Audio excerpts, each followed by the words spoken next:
নমস্কার বন্ধুরা, পম্পার কিচেনে আপনাদের সকলকে স্বাগত। আজ আমি আপনাদের সাথে শেয়ার করব একদম পাতলা জালিদার সরু চাগলি পিঠার রেসিপি।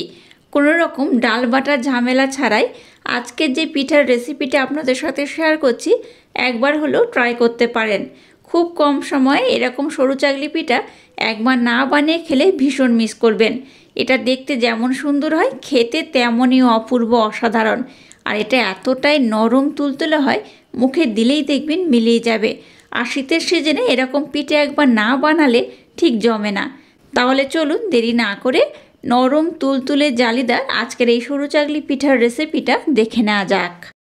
আজকে যে সরু চাগলি পিঠাটা বানাবো তার জন্য প্রথমে দেখুন বড় কাপের মাপ করে 1 কাপ আমি আতপ চাল নিয়ে নিয়েছি।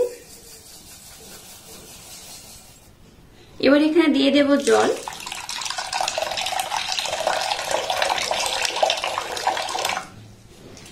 প্রথমে জল পাল্টে পাল্টে 3 থেকে 4 বার আমি খুব ভালোভাবে কিন্তু ধুয়ে নেব।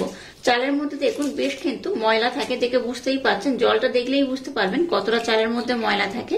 তো এইভাবে কিন্তু চালটাকে 3 থেকে 4 বার জল পাল্টে পাল্টে খুব ভালোভাবে ধুয়ে নিতে হবে।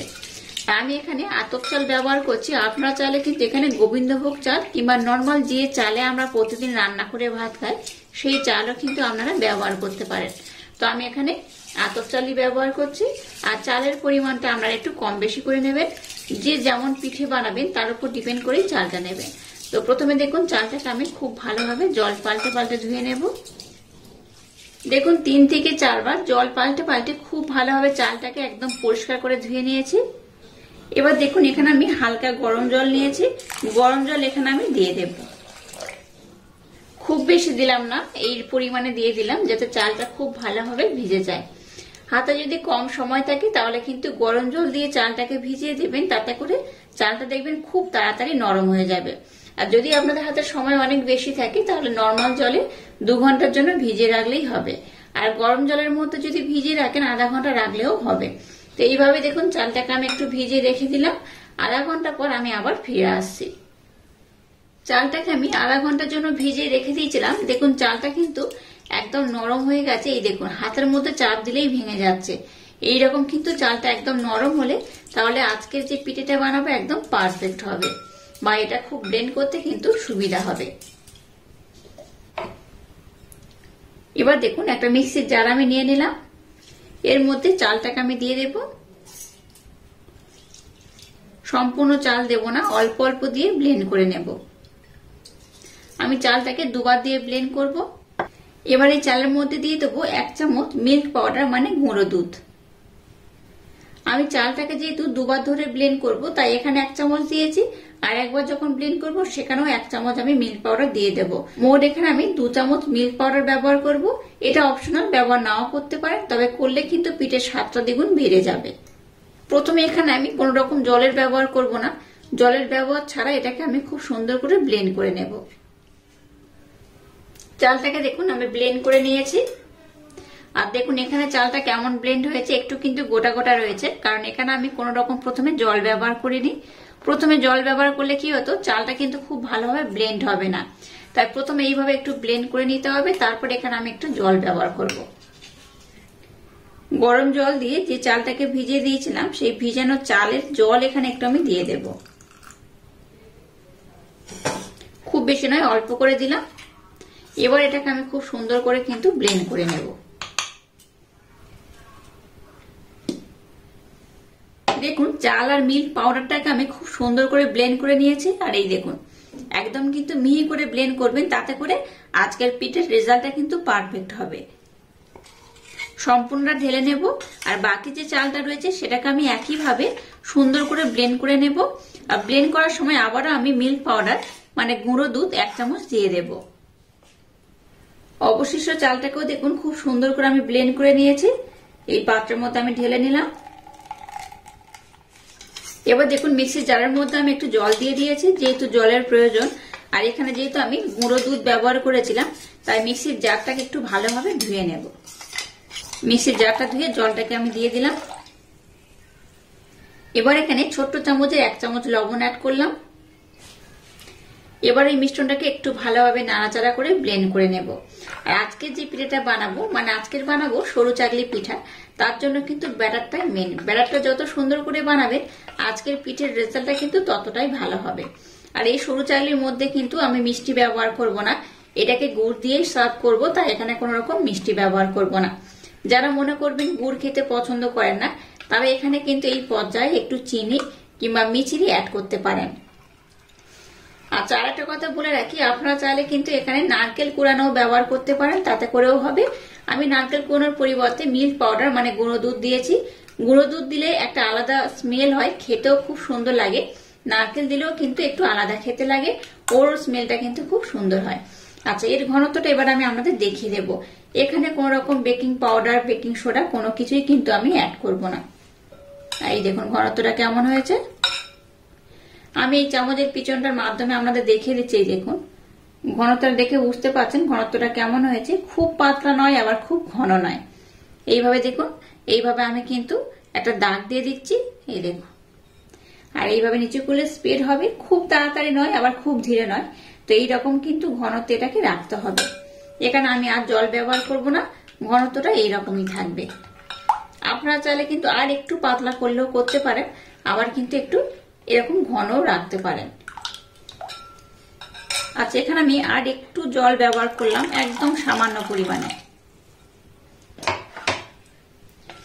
সামান্য পরিমাণে জল দিয়ে ব্যাটারটাকে আর একটু আমি পাতলা করে নিলাম।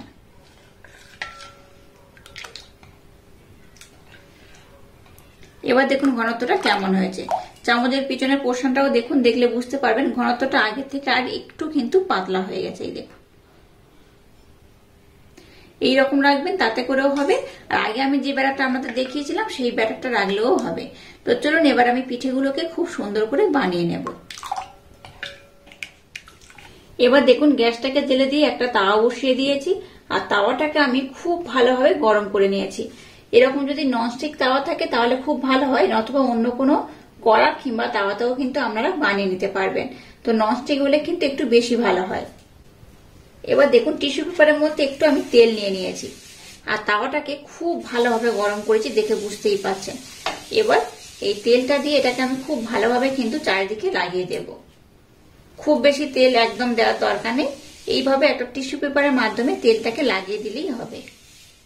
এবার দেখুন এই ব্যাটার এক হাতে আমি দিয়ে দেব। আমি একটু ছোট ছোট করে বানাবো, খুব বড় করব না।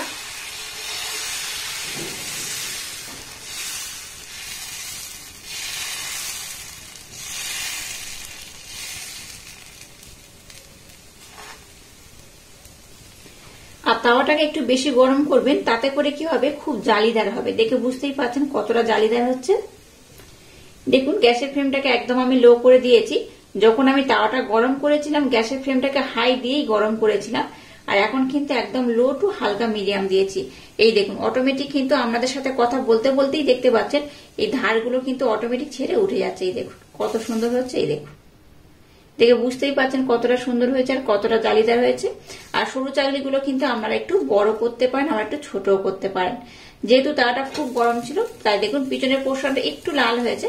তো আপনারা চাইলে কিন্তু তাওয়াটাকে একটু হালকা করেও করতে পারেন, তাতে করে পিছনের পোর্শনটা কিন্তু এরকম লাল হবে না, সাদা থাকবে। তো আমি আরো কিছু বানাবো, বানিয়ে আপনাদের দেখিয়ে দেব। এবার এটাকে আমি উঠিয়ে নেব। আবারও দেখুন টিস্যু পেপারের মধ্যে একটু আমি তেল নিয়েছি, আবারও লাগিয়ে দেব। আবার আমি গ্যাসের ফ্লেমটাকে কিন্তু হাই দিয়েছি, দিয়ে তাওয়াটাকে খুব ভালোভাবে গরম করে নেব।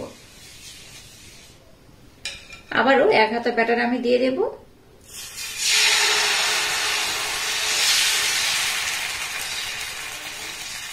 দেখুন কতটা জালিদার হচ্ছে, দেখে বুঝতেই পারছেন। এবার গ্যাসের ফ্লেমটাকে আমি কিন্তু একদম লো টু হালকা মিডিয়াম দিয়েছি। দেখুন এটা খুব সুন্দরভাবে উঠে যাচ্ছে, দেখে বুঝতেই পারছেন। এবার এটাকে আমি উল্টে দেব। এই দেখুন এবার দেখেছেন কতটা সাদা হয়েছে। প্রথমবারে একটু লাল হয়েছিল হালকা, এবার কিন্তু একদম সাদা হয়েছে। এই দেখুন কত সুন্দর দেখতে হয়েছে। আর এই সরু চাকলিটা আমার মতো একবার বানিয়ে দেখবেন, খুবই সুন্দর হয়। এই দেখুন কত সুন্দর উল্টে দিয়েছি। আর আমি একটু ছোট ছোট কেন করছি, একটু বড় করলে না উল্টানোর একটু অসুবিধা হয়, একটু ছোট ছোট করলে এইভাবে উল্টে দিতে খুব সুবিধা হয়, তাই একটু ছোট ছোট করে বানাচ্ছি। এই দেখুন কতটা জালিদার হয়েছে, দেখে বুঝতেই পারছেন। আবারও একটা বানিয়ে আমি আপনাদের দেখিয়ে দেব। এবার একটা আমি একটু বড় দিয়ে দেখিয়ে দেবো। এই দেখুন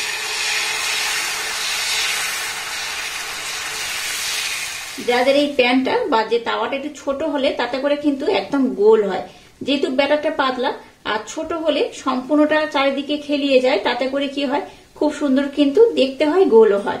আর আমার যেহেতু তাওয়াটা একটু বড়, তাই একটু বেশি পরিমাণে দিলেই কিন্তু এইভাবে দেখুন একটু ছাড়া ছাড়া হয়ে যাবে, একদম গোল হবে না।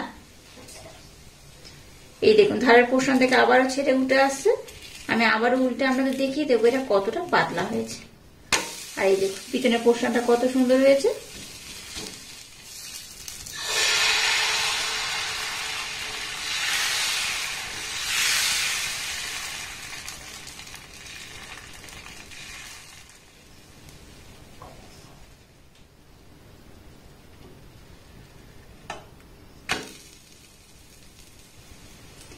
দেখুন এটাকে আমি একদম গোল করে বানিয়েছি, কত সুন্দর দেখতে হয়েছে দেখুন।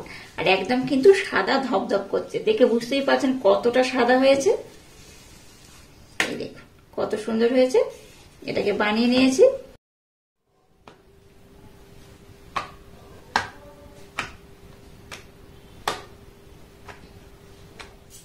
দেখুন সমস্ত সরু চাকলি পিঠাগুলোকে আমি বানিয়ে নিয়েছি, আর কত সুন্দর হয়েছে দেখুন, কতটা জালিদার হয়েছে দেখুন। প্রত্যেকটা কিন্তু খুব সুন্দরভাবে হয়ে গেছে আর অপূর্ব দেখতে হয়েছে। আর এটা একদম কিন্তু সাদা ধবধবে হয়েছে। এই দেখুন কতটা সুন্দর একদম সাদা ধবধবে হয়েছে, দেখেই বুঝতে পারছেন কতটা সুন্দর কতটা জালিদার হয়েছে। এইভাবে একবার হলো কিন্তু সরু চাকলিটা আমার মতো বানাবে। এটা যেহেতু দুধ দিয়ে বানানো, তার জন্য কিন্তু একদম সাদা ধবধবে হয়েছে। আর এটা কিন্তু ভীষণ জালিদার হয়, দেখতে সুন্দর হয়, খেতেও খুবই সুন্দর। আর কতটা পাতলা করেছি দেখে বুঝতেই পারছেন, পিছন থেকে দেখুন আমার হাতটা একদম দেখা যাচ্ছে। আর এটা কতটা জালিদার হয়েছে আর কতটা সুন্দর দেখতে হয়েছে, আর একদম পাতলা হয়েছে, একদম নরম হয়েছে, তুলতুল হয়েছে। এই দেখুন এইভাবে একবার হলো ট্রাই করবেন। আশা করছি সরু চাকলি পিঠার রেসিপিটা আপনাদের ভীষণ ভালো লেগেছে। আর এই সরু চাকলি পিঠার সাথে গুড় না হলে কিন্তু ঠিক জমে না।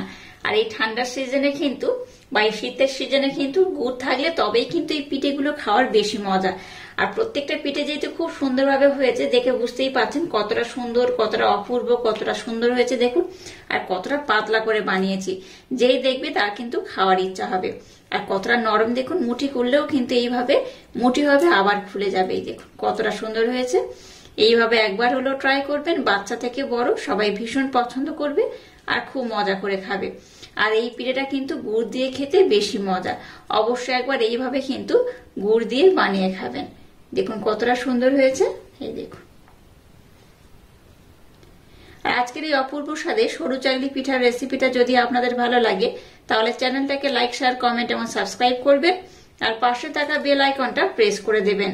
তাহলে টাটা, আবার দেখা হচ্ছে নতুন কোনো রেসিপি নিয়ে।